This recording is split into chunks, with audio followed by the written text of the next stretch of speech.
Hi, everyone. This is podcast number 5, Steps with a Purpose.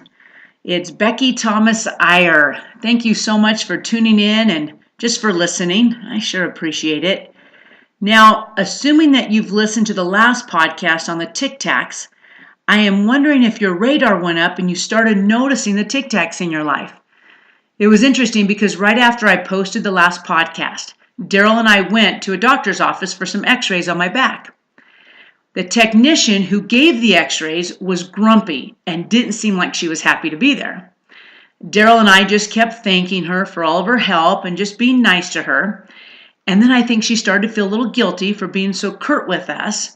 So then out of the blue, she says, "Well, I got in 13,000 steps yesterday, so I'm just really tired today." Kind of as an excuse for being so negative to us. I said to Daryl, "Now that is a Tic Tac. I am certain that changing the number of steps she gets in doesn't change her mood, but it was easier to blame the number of steps than to take responsibility for her rudeness." Now, the idea is not to point out the Tic Tacs in others as much as it is to just learn from them ourselves and to do better in our own lives. So I hope that it's been helpful in some way. Okay, speaking of getting in our steps, several years ago, I bought a Fitbit when they first came out. I was so excited, I hooked it up, and I realized real quickly that it gives you a natural goal of 10,000 steps. And I'm thinking, okay, if it thinks I can do 10,000, then I'll just stick with that. Well, it wasn't long before I realized that 10,000 is quite a few steps, and I wasn't getting it in naturally, so I had to start changing some things. So when I would drive to the store, instead of getting the closest parking spot, I left that for someone else and I parked as far away from the store as I possibly could because I needed the steps. I remember a friend of mine was passing out neighborhood gifts at Christmas time and I quickly volunteered and said, "Hey, can I help pass those out? I need to get in more steps." I remember going to the airport to pick up my mom on several occasions and sometimes her plane is late and that used to frustrate me because I kind of like to work on time. Well, it didn't bother me anymore because I needed to get in more steps, so I just started walking around the airport to get my steps in. I remember there'd be times when I would go to the store and I'd get all the way home to realize I completely forgot to get what I was going to the store for. Well, that didn't bother me anymore because I needed the steps. It was amazing how just by having purpose in my steps, it changed my attitude and behavior about things that used to be frustrating or inconvenient. I now had purpose in my steps. One thing I have realized more than ever is that having purpose changes our lives for the better. I start to reflect on my childhood. I have often wondered why I was never lonely, sad, down, or depressed, or had low feelings of self-worth like I hear kids are experiencing these days. I realized that my parents kept us working all the time. Oh, we all played a lot of sports, and we had an old 1959 ski boat and a lake 10 minutes away, so we had a lot of fun too. But for the most part, we were working nonstop. In fact, if I had only one word to define my childhood, it would probably be work. And that work gave us purpose. In fact, it gave us so much purpose that we didn't have time to think of what could have, would have, should have. We were too busy. I remember when I was in the 5th grade and we moved from the city out into the country onto 2.5 acres of complete and total weeds. There wasn't a stitch of grass. There wasn't any gravel or pavement. There wasn't any carpet in the house or paint on the walls. The whole thing was a fixer-upper. And my parents bought this place because they saw it as a great opportunity to teach 3 young children how to work.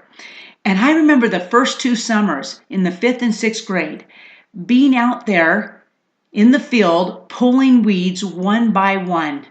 We did this at least probably 5 days a week and most of the day. And we'd be out pulling weeds and pulling weeds. It took 2 summers to pull up all the weeds.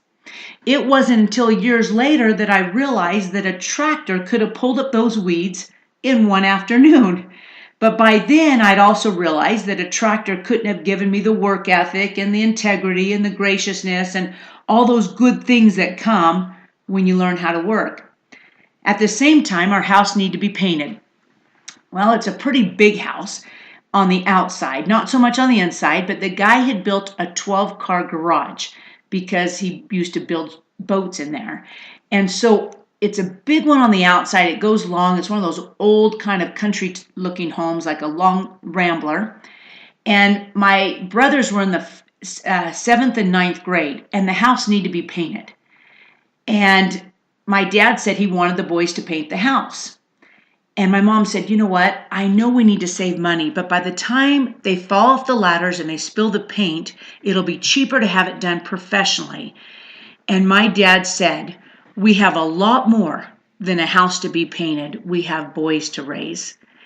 And my mom remembers looking out that front window and watching the first can of paint go tumbling to the ground. And she thought, we have a lot more than a house to be painted. We have boys to raise.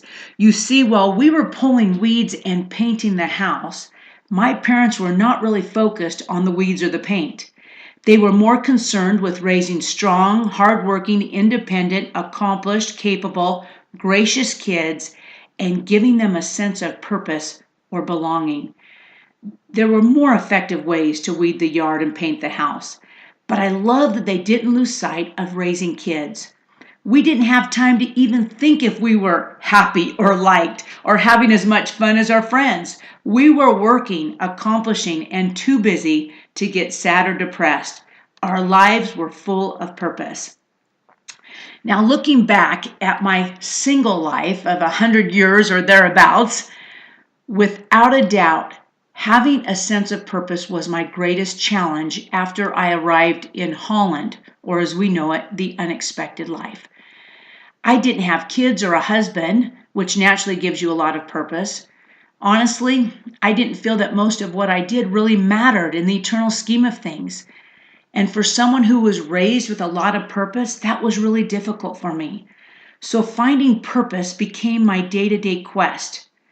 I just knew that having purpose was the key to a happy and joy-filled life. Sure, I taught thousands of kids to swim. I taught classes at church. I volunteered anywhere I could. I indulged in my nieces and nephews and lots of other things. Each of those things added purpose, but they all had their seasons and they came to an end. There always comes a time when perhaps kids are raised or you are retired or a committee you are on that has consumed a lot of your time and given you purpose comes to an end. Or the term of being PTA president or an assignment at church expires, and you begin to feel empty or unimportant.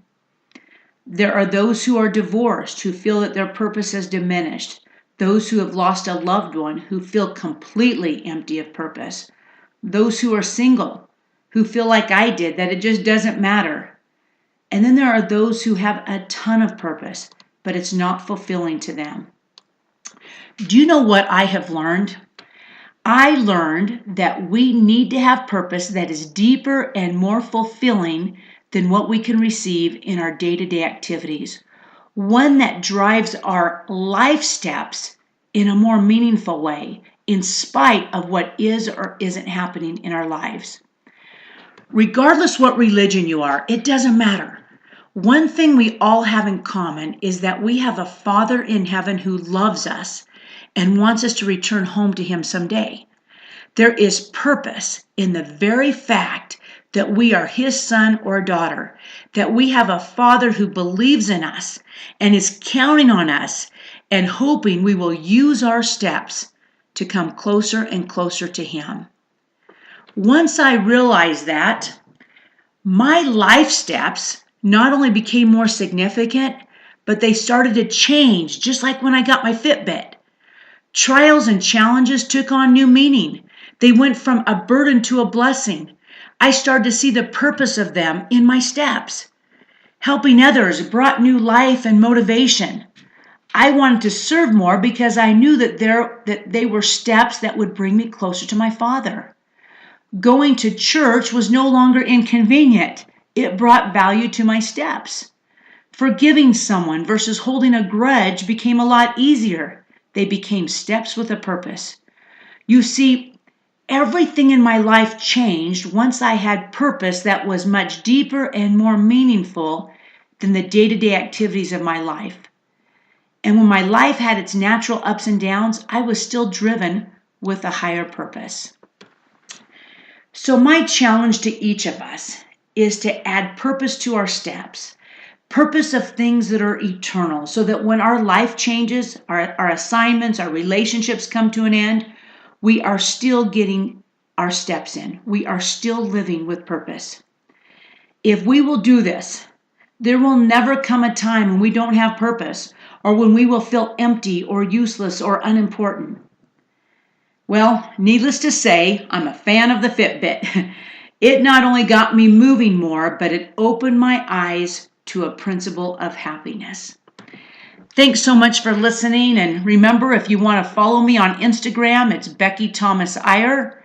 And if you want to be automatically alerted of my next podcast, hit the subscribe button on the YouTube channel that you are listening to right now. Thanks so much and have a great day.